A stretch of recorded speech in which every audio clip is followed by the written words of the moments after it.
At dahil ni-repaint nga itong aming mga table and chairs dito sa aming dining area, kaya itong aming customer na nag-dine in ay take away na lang ang kanyang naging order dahil medyo umaamoy pa nga daw ang pintura nitong aming mga table dito sa aming restaurant.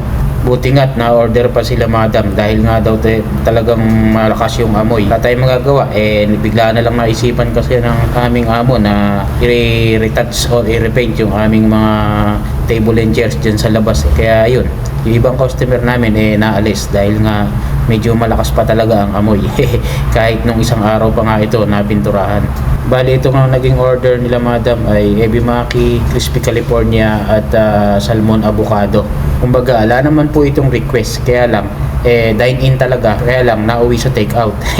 Kaya naman pagkatapos namin itong gawin order nila madam ay isa-serve na rin to ni partner pagkatapos namin i-roll at ilagay ang kanyang mga sauces at toppings.